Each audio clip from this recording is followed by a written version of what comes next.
Hi, it's me, Ariya, with another gaming video, and this time is tips and tricks on Avowed and things I wish I knew at the start. And after playing the game for like nearly 80 hours, I've got some simple ideas and tricks for you that should help you with your journey in Avowed. So without further ado, let's go.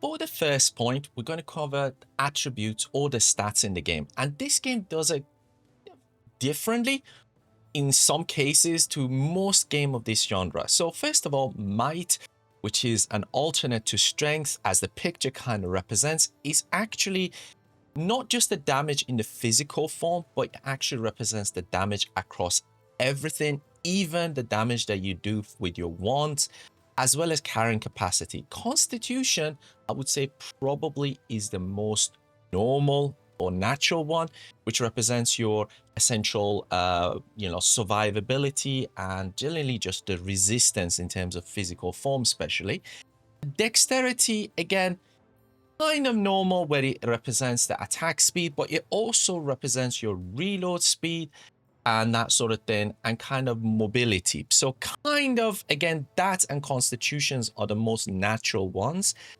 But then you have perception, and perception normally you would say something that just for traps and stuff like that. But no, this represents actually your critical hits as well as the distance of your hits. So it is quite key as well. And then you got the intellect. And the thing with intellect is normally you would say that's a damage to do with just generally magic stuff. No, it actually just represents your essence, which is kind of your mana, and then your resistances towards elemental attack. And then you got the resolve, and the resolve is essentially your second win. So when you die, you get this opportunity to kind of revive yourself in a way, and also generally your stamina. So when you're fighting in fights and so on, even when you're swinging a wand in this game, stamina counts. And from my experience, what you want to do, even if you're playing as a magic player, you want to have a coverage across all of them. And especially if you want to play it as an RPG, perception and intellect actually play an incredibly key role in terms of opening up conversation and opening up options. So they are essentially your charisma in a way. So just do bear that in mind. Now, for the subject of whether you should sell your or scrap your gear, I say a bit of both. And what I mean by that is when it comes to purchasing items, you're going to be doing a lot of that and buying a lot of upgrades, and they are incredibly expensive. So you need your coin. At the same time, you need upgrade materials to upgrade your items. However, as you can see, when you go to the higher tiers, the items that you actually need upgrade an item is not found in a lower tier common items that you would have found in earlier levels. So there's no point of actually scrapping those because you're not going to get anything useful. And again, if you're playing, say, as a mage and you only use like wand and grimoire or whatever, there's no point of scrapping stuff that will give you metal because you're just simply not going to use them. So it's all about striking that balance between what you actually need and the level that you are. And other than that, you should just sell every item that you find. And another key point to add on to this is you also will come across gems. And I thought gems may become useful later in the game. Well, they do not. If you find them, sell them. Get as much coin as you need because you would need a lot of it, especially when it comes to the later part of the game. So do bear that in mind. On the subject of shops, I would definitely recommend you always stocking up on lockpicks. They are found in most stores and they do stock them up pretty quickly every once in a while. So do always purchase as many as you can because at times you would even need like 4 or 5 of them to unlock a chest to get some good gear. So definitely have as many as you can on you. On the subject of treasure chest or treasures in general, make sure you climb every ladder, every position. If you see an area that you think that you can get there, believe you me, you most likely can.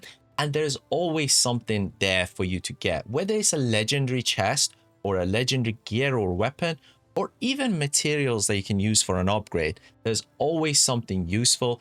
And even when you're seeing like lakes or rivers or something, dive and go at the bottom of it. You can usually find something there as well. And yes, if you do have Marius in your party as well that you can meet, he does have a power, allows you to kind of locate chests, and it is incredibly useful. However, for the sake of an RPG, I would still recommend you carrying party members that are relevant to the location that you're in, because they can contribute towards a conversation and also some of the elements that are happening in that area. And in terms of the treasure chest, if you do hear a shimmering sound at the start of a game, you're not going crazy. That is actually your cue to find a treasure chest. And I'm going to go silent and I'll give you an example right now.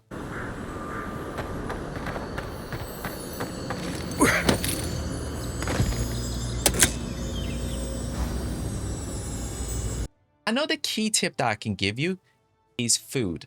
And this is a subject that I should have paid much more attention to much earlier on. And I definitely recommend you do that. And as you kind of travel through the world and that sort of thing, you're going to find raw materials. And even spoiled materials that are marked as poison, you want to pick them up. And instead of either throwing them away or eating them, actually take them to the campfire in your camp and use them to cook, whether it's like different food, drinks. And the thing with that is they give you some of the most amazing boosts in terms of health and essence, sometimes even better than potions. So this is an absolute must do, and something I wish I knew from the beginning, or what I wish I paid more attention to, I should say. For the next tip, opposite to what you get in most RPGs, where the difficulty of enemies are dependent on the level, in Avowed is dependent on gear. And if you look next to the health part, that is clearly shown as marked in this still. And there you can see what level is the enemy. So if you're having a difficulty with an enemy, you do not need to worry about actually upgrading your level. You actually need to go and upgrade your gear. So even if your level goes up by another 10 levels, if your gear are still low level, you will still see skulls and you will still have a difficulty facing that enemy basically.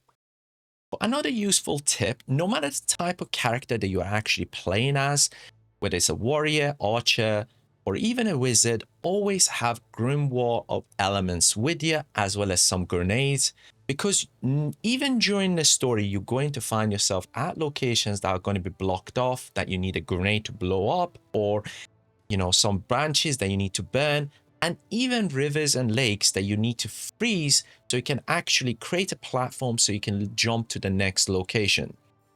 But another subject that you can actually easily miss or not even pay too much attention to are actually totems. They're actually kind of put together using pieces that you can find throughout the world. And there are exactly 6 pieces per totem. And once you put them together, they give you a unique totem that gives you a unique abilities and that sort of thing, as you can see. But contrary to what you might have heard of, you cannot actually activate all of them together. You can only activate one at a time. But that's also kind of unique in an essence that it gives you an ability to kind of switch around and give you a different play style depending on the circumstances that you approach. So in my opinion, it's something that you should definitely kind of put together as soon as you find them and pay a lot of attention to, because they can be incredibly powerful. Thank you for watching this guide, and if it has helped you, please do smash that like button and do subscribe, both to support this channel and also to see more content around gaming, gaming tech, gaming talk, anime and that sort of thing. And I will be uploading content quite regularly, so do stick around for those. And once again, thank you, and I hope you have a great day wherever you are, and peace.